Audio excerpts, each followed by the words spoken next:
here at Fix 2024 in Daegu, checking out some of the different companies, technologies, and ideas that are out here that are transforming the world and going to change the way that we move, eat, sleep, talk, drink, dance. I don't even know.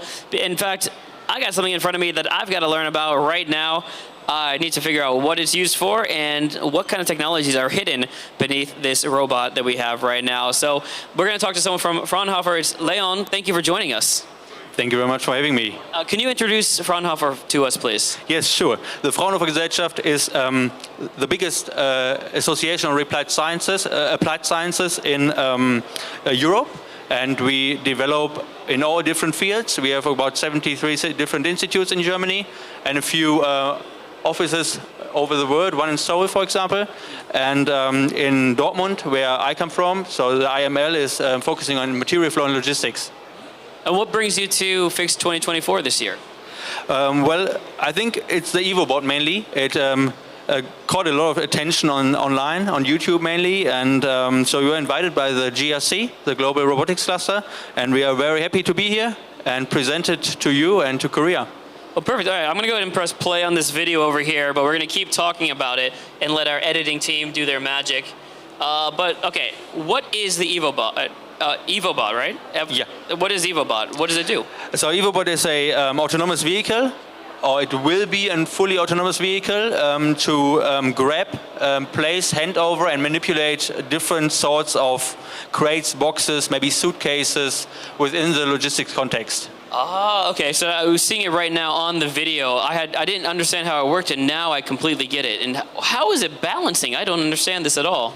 Yeah, right. Don't give me all your secrets of technology. But so basically, everything is being picked up on this side, right? Yeah, right. And it's able to stand on two wheels. Yes.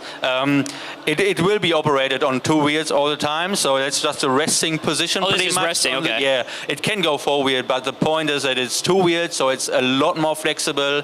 You are independent of surfaces with inflated wheels, so you can go indoors and outdoors. And yeah, you can grab packages from the ground and hand them over to up to 1.60 m with the current setup, whereas this setup is modular, so you can build it bigger and smaller to serve other use cases as well. Well, let's talk about some of those use cases. Are we talking about like logistics companies? We're talking about airport baggage. Where do you see this EvoBot being used? Us as a research institute, we see it in many different use cases. That's what you can see on our YouTube channel, and everything about the EvoBot. We showcase a lot of different use cases. But in the end, it will be an industrial partner, maybe from Korea, maybe from somewhere else in the world, which will bring it to production, which will industrialize it fully. And because we as a publicly funded institute will not be able to do so, unfortunately. And then it will be on the use case they are applying it for and they are building it for, pretty much. So it's flexible in that sense that whatever they would need it for, it is. Okay, I got to ask a question. It's probably a really stupid question, so I'm very sorry. What do the tennis balls do? Are they protecting it from running into stuff? Is that? Yeah, well, since it's a prototype, we had to have a little bit security once it tips over, because we spend quite a bit of money for the okay. housing. So it's a temporary thing. So it's kind of the airbag of the robot, and but since people recognize them on YouTube and everywhere, and they come up and ask us, we could just keep them on because they look a bit like that's actually special a good idea, to it. Yeah. That's really cool. So talk about yourself. When did you get involved? And what exactly do you do? Are you in marketing? Are you in the engineering side again? What do you do? I'm deputy head of department of the Department for IoT and Embedded Systems at our institute. And we have a focus on electrical components, developing them, and brought that into the robotic. So we have Linux-driven robots. This is one of them. The Load Runner, for example, is another one, also on YouTube. And so we wanted to build robots which are a lot more simple in structure and for the certain use case, and bring it away from PLC-driven robots. So being a smaller space, cheaper in production, longer lifetime in terms of battery runtime and so on. And that's what we are doing. Great. Well, let's shift focus a little bit. What has been some of the reaction? That we're at Fix 2024, what is some of the reaction of the people here, maybe that are seeing it for the first time? Oh, that's cute. Very Korean. That's really cute. No, actually, I'm impressed by the people over here coming to see us. If it's students or CEOs of companies, like how open-minded they are towards robots. It's a lot different from what I've experienced in Germany and Europe.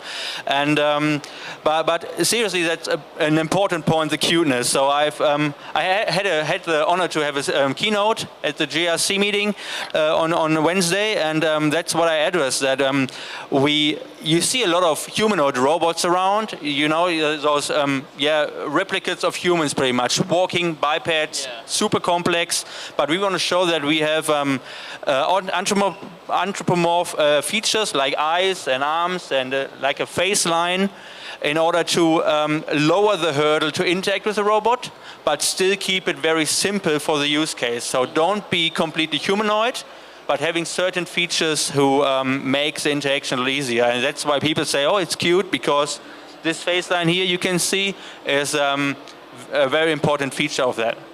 Yeah, clearly. Is it just eyes, or is there like a LiDAR, like a sensor in there or something? Well, in this setup we brought to here, it's nothing in there, but there will be sensors and cameras in it, because obviously we need to scan the surrounding, we need to locate ourselves, navigate ourselves, and that's what we do with cameras mainly, but also with other sensors which will be implemented in the arms and legs and so on. Great. Okay, well, how about the rest of Fix 2024? You said you gave a keynote. Can you tell us about your experiences here this week? Well, yeah, they were overwhelming. So I arrived here on Tuesday lunchtime, and I was looking at the booths and saw the setup, and I didn't know what to expect. I saw some good big brands like Hyundai and Tesla and other ones, but I didn't know what to expect because I have never been to Korea before, so it's my first time. But I was absolutely overwhelmed when we did the tour on the first day, just after the opening, and saw what people show here and how far they are moving, how fast they are moving in terms of robotics in different use cases. Yeah. Yeah, I mean, even today, not every expo do people stick around for the third day, but there's still a hefty crowd coming through, walking around, checking it out, you know, from students to CEOs, walking through and finding everything interesting. And, of course, all the other technology.